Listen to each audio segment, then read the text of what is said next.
Hey, what's up, family? It's Fly Tie MMA, also known as the Progressive Martial Artist. Uh, I had taken a little break off of YouTube. One thing I was focusing on is kind of increasing the production value. I am actually kind of blown away at this kind of support that my channel has received. I know if you're looking at like the views and my subscriber count, it doesn't seem very high, but definitely much more than I thought I was gonna get. So I appreciate the support. So my main thing is I want to focus on possibly getting interviews on. I got a debate with some crazy lady tomorrow. I think she about to defend Obama's record or something. I don't really get it, but I just want to kind of expand my channel. But the reason why I had to shoot this video is because I woke up and I saw news about Joe Biden and what he said on the Breakfast Club, and I was like, man, I can't believe how bold and aggressively anti working class and anti minority, anti black, anti Latino, anti Arab, anti Muslim this this Democratic campaign has been with Joe Biden as the front runner. He pretty much him with his record as a segregationist, with his record destroying the black community, he is now demanding the black vote. He said that if you're black and you don't vote for him, that you're not really black. And I find this very, very funny. Well, actually, very troubling, but this is why it's funny because this is the news that just broke yesterday that Amy Klobuchar is on top of Joe Biden's list for VP, right? But if you look at the record of Amy Klobuchar is a cop probably worse than Kamala Harris was.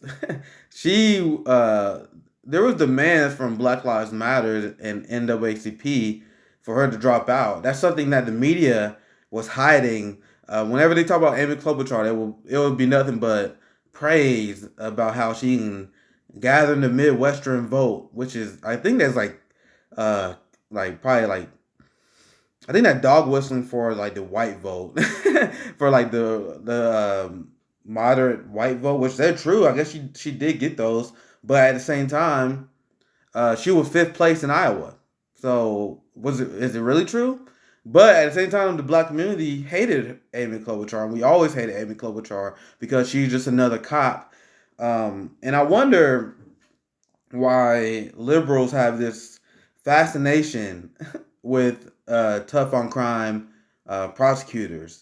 You see how they flock towards Kamala Harris. You see how they now they anointed Joe Biden pretty much, who has a record of writing the crime bill. They flocked around Amy Klobuchar.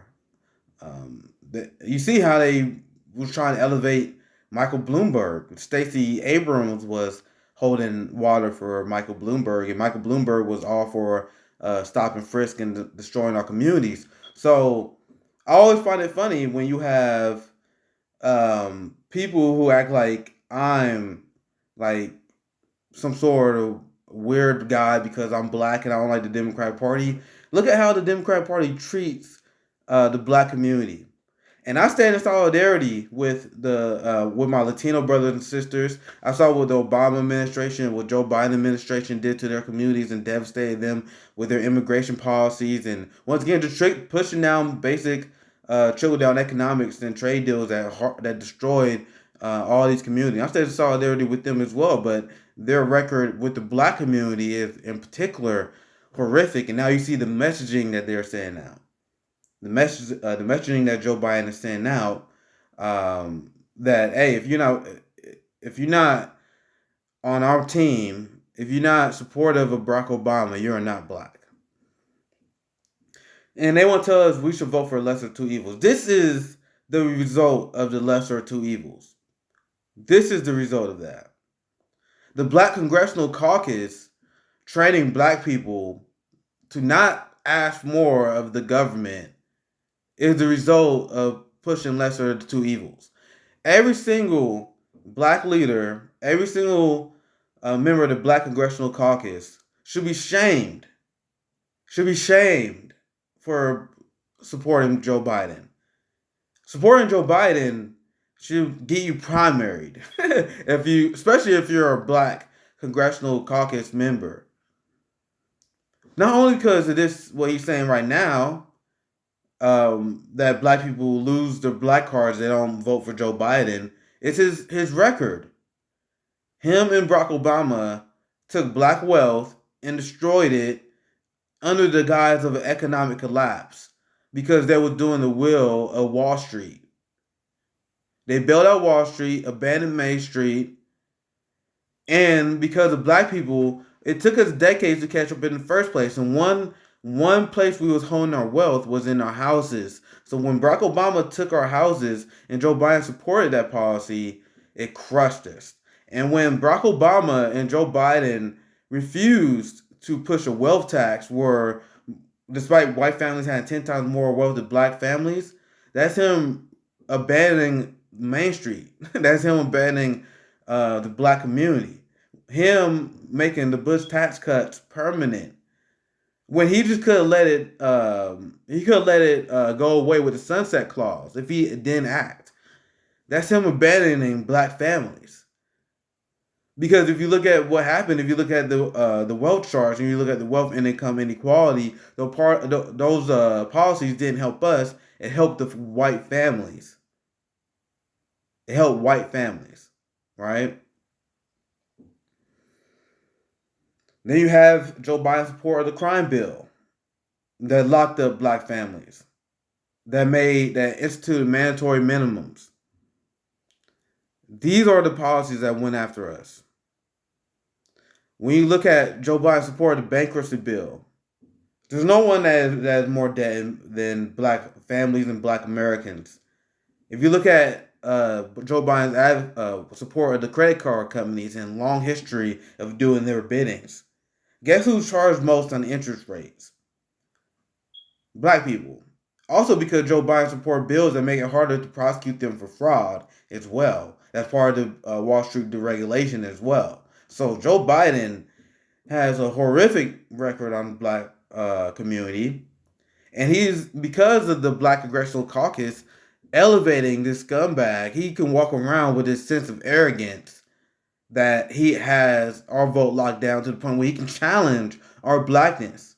That's what he did. He challenged our blackness today. Every member of the Black Congressional Caucus that's supporting Joe Biden should be shamed. And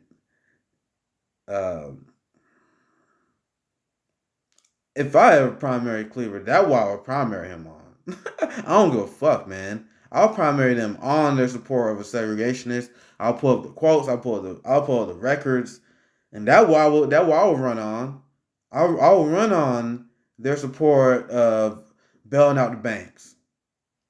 I'll run on the support of Joe Biden. I'll run on their support of policies that tank black wealth to be 10 times less than white wealth. That's all I had to say because I'm just amazed. I used to be very anti-voter shaming, and I still kind of am. I still kind of feel guilty when I do it.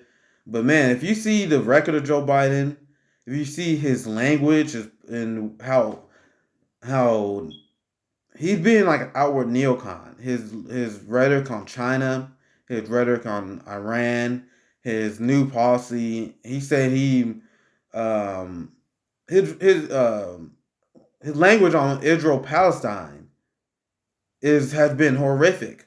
He said, "Dang, I'm trying to think of the exact quote, man." But he said something about how Palestine, they don't want to get too. Man, I wish I had the exact quote on top of my head, but his stance on Israel Palestine is horrific. His support of the Venezuela regime change coup with Donald Trump. The fact that he's the vice president of the deporter in chief. It's just constant like antagonistic. Anything except the white suburbanites. Those are the only people they take care of. So even though I don't like voter shaming that much, if you're a black, if you're a minority, and you fall in line for Joe Biden, you're hurting me in the long run. You're hurting our community in the long run. So it's hard not to.